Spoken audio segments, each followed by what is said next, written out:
It doesn't get much better than this, folks. We just want to see you Shake that. Phasmophobia.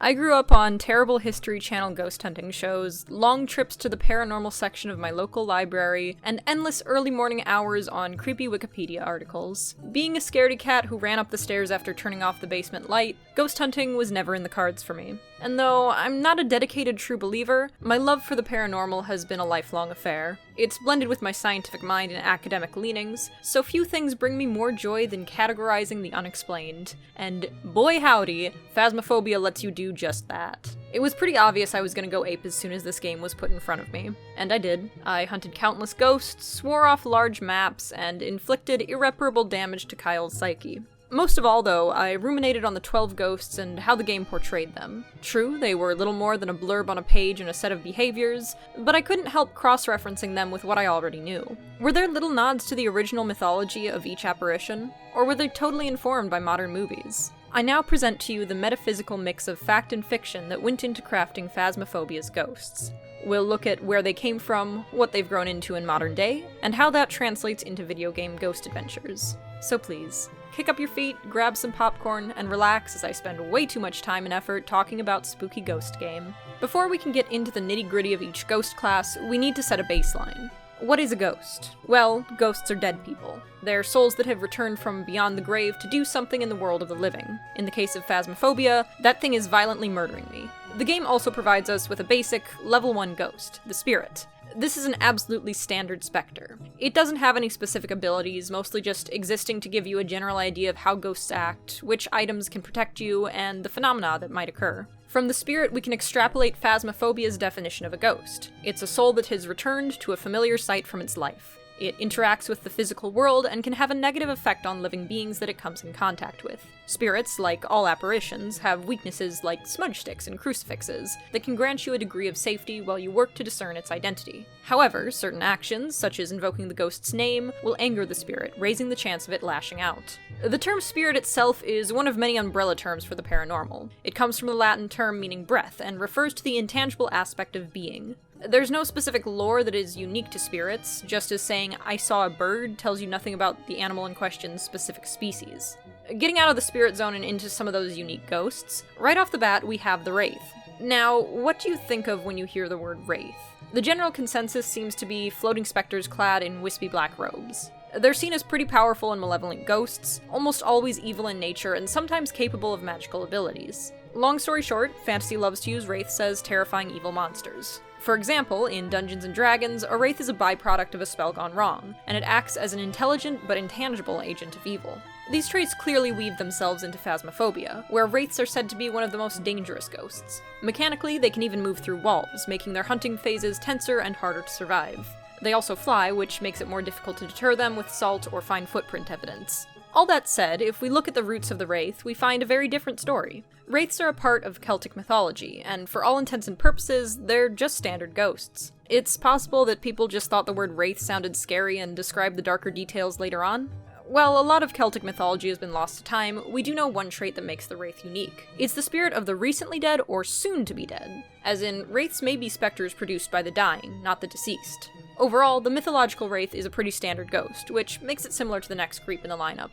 The Phantom makes for a tricky entry because there's really not a whole lot to go off of. Phantoms fail to find their niche in pop culture, with the best examples being Phantom of the Opera or Danny Phantom. In both cases, the name is just an allusion to supernatural or unexplained events, rather than invoking a specific mythology. If we try to look at our history books or at classic tales for phantasmal forces, we come back with very little. By all accounts, phantom is a term like ghost or spirit. It's a catch-all rather than a specific entity. But let's at least give phantoms the time of day and try to unearth a dash of unique lore. The word phantom comes from the Greek phantasma, later adapted to the root phantasm, meaning illusion, apparition, or imaginary thing. Basically, not real. So, on one hand, a phantom is more a trick of the light than a haunting presence. On the other, we could look to old Greek theater and mythos for their idea of what a phantom might be. Greek legends are filled to the brim with dead souls returning from the underworld and gaining life, like in the classic myth of Orpheus and Eurydice.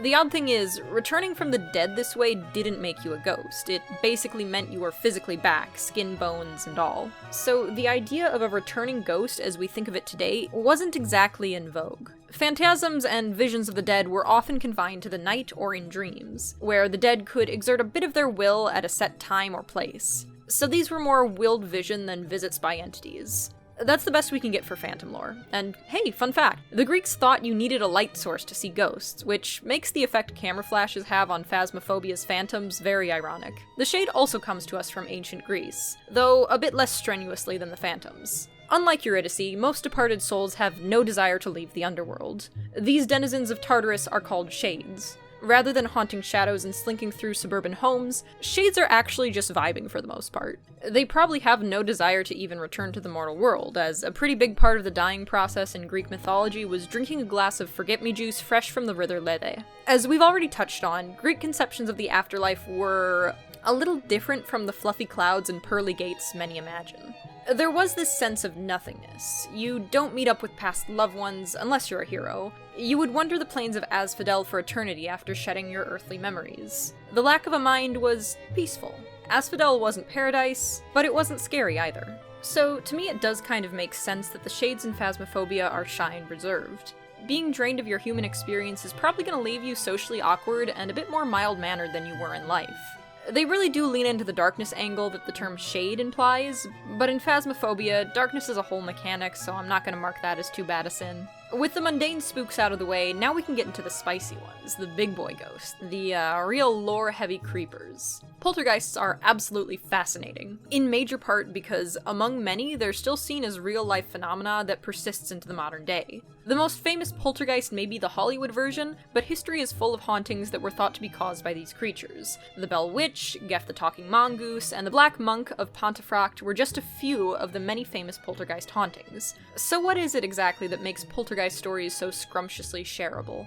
Phasmophobia states that poltergeists are known as noisy ghosts, but this isn't quite correct. The term itself has German roots, coming from the words poltern, to make sound or to rumble, and Geist, which is just ghost. This naming alludes to one of the creature's standout features. All of these hauntings report knocking, thumping, scratching, and tapping. Very physical, percussive forces. The intense physicality of poltergeists is shown in Phasmophobia through their tendency to throw objects around the room, something that real-world accounts often include. While this is all great fan service for partakers of the paranormal, there's one major mismatch in Phasmophobia's fantasy. That I have to talk about. A unique aspect of the poltergeist hauntings in the real-world accounts is their tendency to center around an individual rather than a location. It's something like possession with a twist. A person's body isn't invaded by a spirit, but proximity around the individual is. Poltergeists are known to stick to one victim, making themselves known in a variety of locations that person might visit. It's thought that this could be a spirit sucking out emotional energy from a single, charged individual.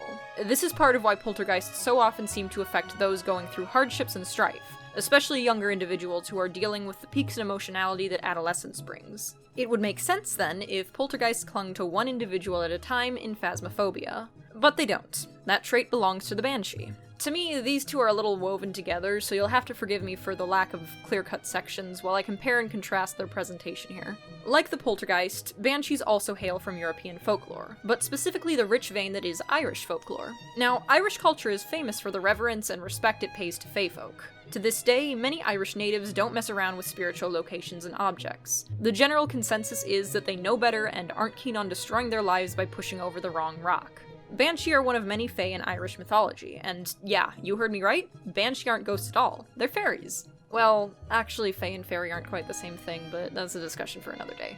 Anyway, while banshees are known to have ghastly appearances, they're not tied to the souls of the dead at all. They're actually beings of omen. In modern pop culture, banshees are known for one main trait: screaming. While their fairy roots tend towards obscurity, many people are still familiar with the base myth of the banshee. When you hear a banshee scream, someone is going to die. They're omens of death, but not for you, for someone you love. Okay, that makes a bit of sense, right? A banshee screams and it kills someone. So that's why they target one player at a time in Phasmophobia. We can see it, we can give it logic, but it doesn't stand the scrutiny of the mythologically minded. See, Banshee aren't malicious. They're more like the weathermen of death. Their screams don't cause people to die, they just let you know death is coming. It's easy to fear them for the correlation, but in this house we love fairy tales and science, so we know that correlation does not equal causation. So why a scream? Why not a sorry for your imminent loss card? While Banshee aren't spirits of the dead, they are extremely tied to traditional Irish funeral practices. Their scream is evocative of keening, the practice of loud wailing and lamenting at funerals. This is an expression of pure emotion, but it could be more compared to a eulogy than just a sudden outburst. It's a learned behavior, a culturally selected and traditional means of expressing grief at the passing of a loved one. Banshee are just giving you a glimpse of the future. They may not be the bearers of the brightest news, but come on man, don't shoot the messenger. So taking all this into mind as we examine Phasmophobia's Banshee, I do have to shake my head in disapproval. Its core trait is much more indicative of Poltergeist activity. If I could rewire the game, I would have Banshees hiss and bellow more, give them, a bit more tie to their roots. I mean, come on, they don't even have Spirit Box as evidence despite being natural-born screamers. Oh come on Sam, you might be typing. It's just a fun spooky game, it doesn't need to be a one-to-one match with real lore. Delete your comments. By now you should know that I care way too much about the minutiae of hauntings to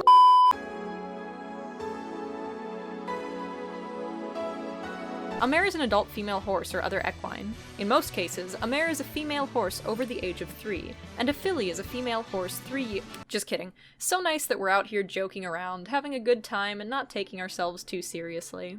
You probably already made this connection, but the term mare is closely related to nightmare. This variant finds its roots in old legends about bad dreams, specifically that they weren't naturally occurring events, but rather the side effect of a malicious entity. The most popular depiction of a mare is Henry Fuseli's painting The Nightmare, which also inexplicably features a horse. The creature itself is another non-ghost. Mares are just guys that hang out, not wandering souls of the dead or anything. They're pretty simple too. If a mare comes in contact with a sleeping person, it'll drain their life force while inflicting bad dreams. They're never really portrayed as very dangerous, a mare probably won't kill you, but there's still quite a bit of fear surrounding them. The unconscious mind can inflict some truly brutal shit on you while you sleep, so it would make sense that humans would take those feelings and create a monster to blame them on.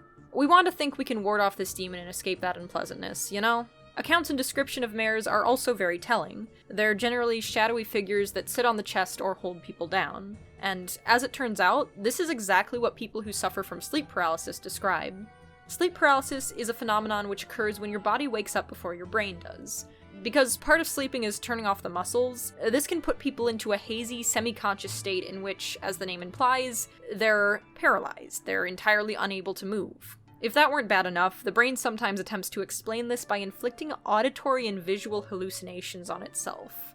So what makes sense? Someone is sitting on you. What is it? No idea, but it's holding you down. You can't move. Go back to sleep.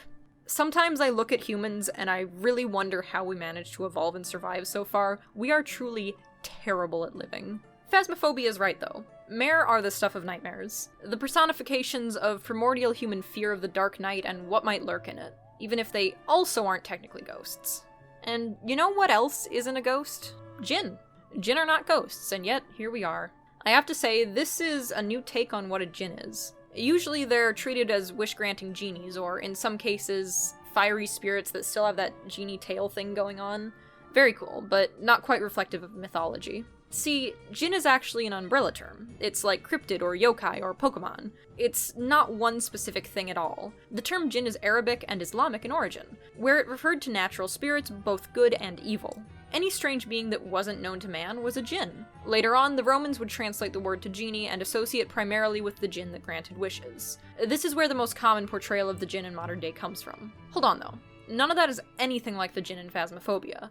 How do we get from general supernatural to deadly Duracell bunny? Honestly, this isn't as easy to answer as some of the later ghosts. My theory is that Jinn's abilities and behaviors focus on that core idea of it being a nature spirit, as well as some of the more modern portrayals. Lots of media latches onto the idea of Jinn as humanish elementals, thus the whole fire spirit thing. In Dungeons & Dragons, Jinn are associated with wind, warmth, and raw elemental energy. We can see how this easily and conveniently can be translated into electrical powers. It's a good excuse to emphasize the breaker mechanic in-game and let the ghost play with all the electronics. I think at this point we need a little break from the not ghosts, so let's return to the realm of the true undead with the Revenant. These ghouls are born from the French word revenant, literally meaning to come back or return. The basic lore follows. Revenants are departed souls that return to the living world. Sticking to the core mythology, that's really all there is. This is another umbrella term like phantom or spirit. That said, The Revenant gains a bit of unique flair in art and pop culture. In France and other European countries, Revenant was a term commonly associated with iconography of skeletons and corpses, things that had literally crawled out from the grave. This sets them apart from intangible wisps like your poltergeists and phantoms, and it lands them in more zombie territory.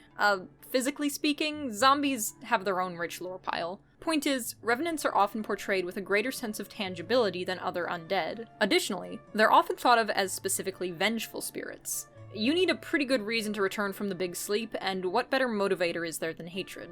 In Phasmophobia, this increased capacity for violence is captured in the Revenant's heightened speed, making Revenants ravenous runners that can't easily be outpaced. As we'll discuss soon, the Yurei takes first place for grudge-bound ghouls, but Revenants come in a close second. Before we can get into the J-horror darling that is the Yurei, though, we need to talk about the powerhouse of American cinematic terror, the demon.